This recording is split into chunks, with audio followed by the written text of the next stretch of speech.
ഒരു കാഴ്ചപ്പാടായിട്ടത് പറഞ്ഞാൽ എനിക്ക് നിങ്ങളോട് തർക്കിക്കണമെന്നില്ല. പക്ഷേ നിങ്ങൾ തന്നെ അറിയാതെ പറഞ്ഞു, ഞാൻ ഇനി അതിൽ പിടിക്കുന്നില്ല. എല്ലാ മാധ്യമങ്ങൾക്കും ഉത്തരവാദിത്വമുണ്ട്. രാഷ്ട്രീയ പാർട്ടികൾ അവരുടെ മുഖപത്രങ്ങളായി പ്രസിദ്ധീകരിക്കുന്ന മാധ്യമങ്ങൾക്ക് മാത്രമല്ല ഉത്തരവാദിത്വം. എല്ലാവർക്കും ഉത്തരവാദിത്വമുണ്ട്. ആ കാര്യത്തിലെല്ലാം മാധ്യമങ്ങളെ സമീപിക്കുന്നതിൽ തുല്യമായ സമീപനവുമാണ് വേണ്ടത്. നിങ്ങളും മാധ്യമമാണ്. ഏതെങ്കിലും രാഷ്ട്രീയ പാർട്ടിയുടെ മുഖപത്രവും ഒരു ഉത്തമ മാധ്യമമായി തന്നെ പ്രവർത്തിക്കാൻ ശ്രമിക്കുന്നതാണ്. അതിനിടയിൽ വേറൊരു വേർതിരിവിന്റെ ആവശ്യമില്ല. നിങ്ങൾക്ക് നിങ്ങളുടെ പ്രവർത്തനത്തെ സംബന്ധിച്ചും ഇങ്ങനെ ആലോചിക്കാവുന്നതാണ്. ഇപ്പൊ ഞാൻ പറയട്ടെ, ഈ കൂട്ടത്തിലുള്ള ഒരു മാധ്യമം, ആ മാധ്യമത്തിൽ കുംഭമേളയെക്കുറിച്ചൊരു പരിപാടി അവതരിപ്പിച്ചു. ഉടനെ ഒരു രാഷ്ട്രീയ പാർട്ടിയുടെ നേതാവായിട്ടുള്ള ചാനലിന്റെ മുതലാളി ആ പരിപാടിയുമായി ബന്ധപ്പെട്ടവരെയെല്ലാം വിളിച്ചു വരട്ടി. ഈ വിവരം അപ്പോൾ തന്നെ ഞങ്ങൾക്കുണ്ട്. ഞങ്ങൾ ഉടനെ ചാടി വീഴുകയല്ല ചെയ്തത്. അത് ആ ഡെസ്കിൽ നടക്കുന്ന എഡിറ്റോറിയൽ ഇടപെടലും മാധ്യമ സ്ഥാപനത്തിന്റെ നയവുമായി ബന്ധപ്പെട്ടൊരു പ്രശ്നം എന്ന നിലയിൽ ഞങ്ങൾ കണ്ടുള്ളൂ. പക്ഷേ ചാനലിന്റെ മുതലാളി അത് പരസ്യപ്പെടുത്തി. അദ്ദേഹം അത് പരസ്യമായി പറഞ്ഞു, ഞാനിങ്ങനെ വിളിച്ച് താക്കീത് കൊടുത്തിട്ടുണ്ട്. ഇതെല്ലാം നിങ്ങളുടെ ഇടയിൽ നടന്നിട്ടുള്ളതല്ലേ? അത് എത്ര മാധ്യമങ്ങൾ നിങ്ങൾ വാർത്തയാക്കി കൊണ്ടുവന്നു? അതെന്താ വാർത്തയാക്കി കൊണ്ടുവരാത്തത്? അപ്പോൾ ഒരു മാധ്യമത്തിന്റെ ഡെസ്കിൽ നടക്കുന്ന ചർച്ചകളോ തർക്കങ്ങളോ വ്യത്യസ്തമായ നിലപാടുകളോ അതിന്റെ ഭാഗമായി വാർത്തകളിൽ സ്വീകരിക്കുന്ന നിലപാടോ സാധാരണ നിലയിൽ ഇങ്ങനെ വിവാദമാകാറില്ല. അങ്ങനെ ഞങ്ങൾ കണ്ടിട്ടില്ല. ഇനി നമുക്ക് ആ നയം മാറ്റാമെന്നാണോ?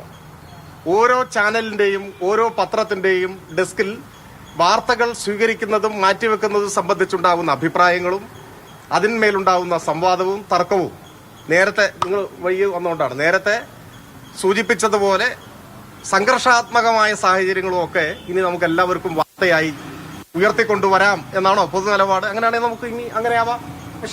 സ്വരാജേട്ടൻ പറഞ്ഞതുപോലത്തെ ഒരു നിലപാടാണോ ദേശാഭിമാനി പോലുള്ള CPM-ന്റെ മുഖപത്രത്തോട് സ്വീകരിക്കേണ്ടത്? മറ്റേത് ചില വ്യക്തികൾ നടത്തുന്നതായിരിക്കും, അല്ലെങ്കിൽ കോർപ്പറേറ്റ് മാനേജ്മെന്റുകൾ നടത്തുന്നതായിരിക്കും. അതുപോലെ അല്ലല്ലോ ദേശാഭിമാനി. ഈ പറഞ്ഞതിന്റെ ഞാൻ എന്റെ സ്വേച്ഛയായുള്ളൊരു വ്യാഖ്യാനം കൊടുക്കുക. തെറ്റുണ്ടെങ്കിൽ നിങ്ങൾ പറഞ്ഞാൽ തിരുത്താം. അതായത് ദേശാഭിമാനി സാധാരണഗതിയിൽ മാധ്യമങ്ങൾ അഭിമുഖീകരിക്കുന്നതായ സാഹചര്യങ്ങളിൽ നിന്നെല്ലാം വ്യത്യസ്തമായി ഏറ്റവും മികച്ച നിലയിൽ ഒരു പോറലും ഏൽക്കാതെ നിലനിൽക്കണം. ഞങ്ങളൊക്കെ കുറച്ച് പോറലൊക്കെ ഏറ്റാലും ഞങ്ങളോട് ക്ഷമിച്ചു തരണം എന്നാണ് നിങ്ങൾ പറയുന്നതിന്റെ സെൻസെങ്കിൽ നമുക്ക് ചർച്ച ചെയ്യാം. നമുക്ക് അങ്ങനെ ആലോചിക്കാം. ഏതായാലും ദേശാഭിമാനി അങ്ങനെ ഒരു പ്രതീക്ഷ നിങ്ങൾ അർപ്പിക്കുന്നതിൽ ഒരു ദേശാഭിമാനിക്കാരൻ എന്ന നിലയിൽ എനിക്ക് സന്തോഷമുണ്ട്. ഞാനത് പ്രകടിപ്പിക്കുന്നു.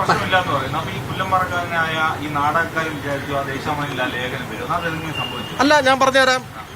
ഇതിൽ നിങ്ങളുടെ ചോദ്യങ്ങൾക്ക് സാങ്കല്പികമായ മറുപടി പറയാൻ പറ്റൂ. ഇപ്പോൾ ഇവിടെ നിൽക്കുന്ന മാധ്യമപ്രവർത്തകരായ നിങ്ങൾ, എനിക്കെല്ലാവരും നേരിട്ട് പരിചയമില്ല, പക്ഷെ നിങ്ങളൊക്കെ പ്രഗത്ഭരായിട്ടുള്ള മാധ്യമപ്രവർത്തകരാണ്. നിങ്ങൾക്കും ദേശാഭിമാനി വാരാന്ത പതിപ്പിലേക്ക് എന്തെങ്കിലും സൃഷ്ടികളുണ്ടെങ്കിൽ തരാവുന്നതാണ്. നിങ്ങൾ ഞങ്ങളെ വിമർശിക്കുന്നവരാണല്ലോ കരുതിയിട്ട് ഞങ്ങളത് അതിനൊരു വിലക്കുമില്ല. നിങ്ങൾക്കൊക്കെ തരാം. പക്ഷെ തന്നു കഴിഞ്ഞാൽ അത് പ്രസിദ്ധീകരിക്കണമോ വേണ്ടയോ എന്നത് തീർച്ചയായും ദേശാഭിമാനിയുടെ തീരുമാനമാണ്. പ്രസിദ്ധീകരിച്ചില്ലെങ്കിൽ മുക്കി എന്നൊന്നും പറഞ്ഞു കളയരുത്. അങ്ങനെയല്ല, അതിൽ പ്രസിദ്ധീകരിക്കാവുന്ന ഞങ്ങൾ പ്രസിദ്ധീകരിക്കും, നിങ്ങൾക്കും തരാം. അപ്പോൾ നിങ്ങൾ അത് തയ്യാറാക്കുന്ന സമയത്ത് ഒരാളോട് ഇത് ദേശാഭിമാനിക്ക് വേണ്ടി തയ്യാറാക്കുകയാണെന്ന് പറഞ്ഞാൽ അത് ദേശാഭിമാനിക്ക് വേണ്ടിയാണ് എന്ന ആൾ ധരിക്കും. ദേശാഭിമാനി അത് സ്വീകരിക്കുന്നില്ലെങ്കിൽ സ്വീകരിക്കുന്നില്ല, അത്രയേ ഉള്ളൂ. നിങ്ങളിവിടെ പറഞ്ഞു, ഇപ്പോൾ ഒരാൾ അന്ന് തന്നെ എന്നോട് ചോദിച്ചല്ലോ, ഇന്നയാൾ തെറ്റുപറ്റി എന്ന് തിരുത്തിയിട്ടുണ്ട്. ഞാൻ എന്താ മറുപടി പറഞ്ഞത്?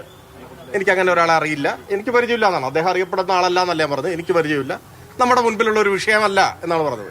ആരൊക്കെ എന്തൊക്കെ വിഷയങ്ങൾ ലേഖനം എഴുതും, അവർക്ക് ആ വിഷയങ്ങളിൽ എഴുതിയ ലേഖനങ്ങൾ ദേശാഭിമാനിക്ക് തരാം. പ്രസിദ്ധീകരിക്കേണ്ടതാണോ എന്ന് ദേശാഭിമാനിയല്ലേ തീരുമാനിക്കുക. അതിലെങ്ങനെ നിങ്ങൾ ഇടപെടും? അതാണ് എനിക്ക് മനസ്സിലാവാത്തത്. നിങ്ങൾ പറയൂ, എന്നെ ബോധ്യപ്പെടുത്തൂ.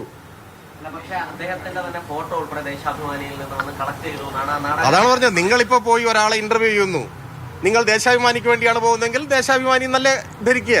ഈ ലേഖനം എഴുതിയ ആൾ ദേശാഭിമാനിയുടെ റിപ്പോർട്ടറാണോ? ഞാൻ അദ്ദേഹത്തെ എഴുതിയിട്ടല്ല, ആരെയും വ്യക്തിപരമായിട്ട് എഴുതാൻ ആഗ്രഹിച്ചിട്ടല്ല പറയുന്നത്. ഞാൻ പറയുന്നത് നൂറുകണക്കിന് സൃഷ്ടികൾ ദേശാഭിമാനിക്ക് വരാറുണ്ട്, പ്രത്യേകിച്ച് വാരാന്ത പതിപ്പിൽ. എല്ലാ വാരാന്ത പതിപ്പും അങ്ങനെയല്ലേ വരിക? ലൈറ്റ് റീഡിംഗ് മെറ്റീരിയലുകളല്ലേ വരാറുള്ളത്. അതിൽ നിങ്ങളെല്ലാവരും കിട്ടുന്ന മുഴുവൻ പ്രസിദ്ധീകരിക്കുകയാണെങ്കിൽ എത്ര വാരാന്ത പതിപ്പ് ഇറക്കേണ്ടി വരും? അതിന് പത്രത്തിൻ്റെതായ രീതികളില്ലേ? ഇവിടുത്തെ പ്രശ്നം എന്താണ്? നിങ്ങൾ ഈ പരാമർശിക്കുന്ന വിഷയം കൊണ്ടല്ല ദേശാഭിമാനിയുടെ വാരാന്ത പതിപ്പ് വൈകിയത് എന്നതല്ലേ ഞങ്ങൾ വിശദീകരിച്ചത്. ദേശാഭിമാനി വാരാന്ത പതിപ്പ് ഒരു ദിവസം വൈകി എന്നതല്ലേ നിങ്ങൾ വാർത്തയായി ഉയർത്തിക്കൊണ്ടുവന്നത്. അത് ഇതുമായി ബന്ധപ്പെട്ടതല്ല എന്ന് അപ്പോൾ പറയുന്നു, ഇപ്പോഴും പറയുന്നു.